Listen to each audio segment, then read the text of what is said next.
After announcing their Q4 earnings, Adobe fell by 11.52%, which means that over the past year they are down by 23.21%. But we can actually see that they beat their earnings expectations by 3% and their revenue expectations by 1.17%. And so the one reason why they are down is their disappointing outlook for 2025.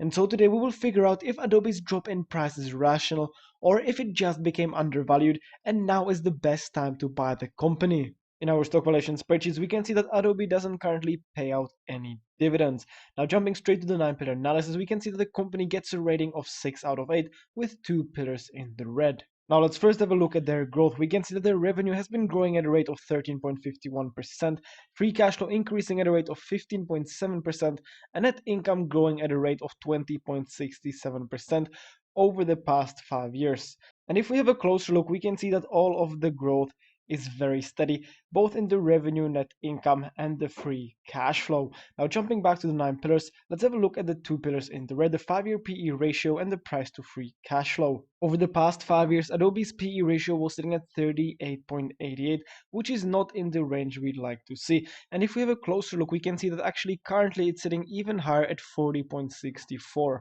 But when we compare Adobe's P ratio to its competitor's P ratio, we can see that in its industry, the P ratio is between 30 and 60. So suddenly Adobe's P ratio of 42 isn't looking all that bad. But it is still too high for my taste, and as we can see in the past, it was actually trading cheaper. And that is a similar case with the price to free cash flow, which is currently sitting at 31.83, higher than the 5-year average. Now we can also see that Adobe has been decreasing their shares outstanding at a rate of 1.59% yearly. They have a very nice high profit margin, and their long-term liabilities over the 5-year free cash flow negative dividends is sitting at only 0.18. So I'm really not worried about Adobe's debt levels. Now before we calculate the intrinsic value of Adobe, there are a few things I do want to point out. Adobe is facing some uncertainties from the AI era. They are facing challenges with slowing growth rates and AI integration, raising questions about its ability to maintain competitive pricing and market share. But they did make some advancements, particularly in the Firefly platform, which has significantly boosted user engagement and growth. So Adobe seems to be doing a good job moving into the AI era, but we do have to wait a little longer to see if they can keep up. But regarding their internal analysis, they are looking very well, except for the 5-year P ratio and the price to free cash flow. And now let's finally calculate Adobe's intrinsic value. So jumping to the Grams formula, we plug in the 5-year earnings growth estimate at 12.86% and calculate an intrinsic value of $306.22.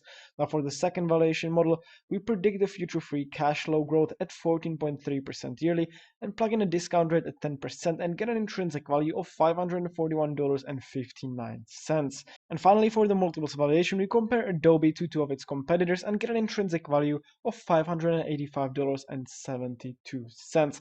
We will then skip the dividend discount model as Adobe doesn't pay out any dividends and arrive straight to the ultimate valuation, where we average out the 3 valuation models and get an ultimate intrinsic value of $477.84, which is only about 0.45% higher than the current trading price. And so with a margin of safety of 10%, we would get an acceptable buy price at $430.06, which if we scroll back to the stock screener, isn't that far below the 52-week low. And with that, I hope that you found this analysis helpful. Make sure to leave a like and subscribe as it really helps me out.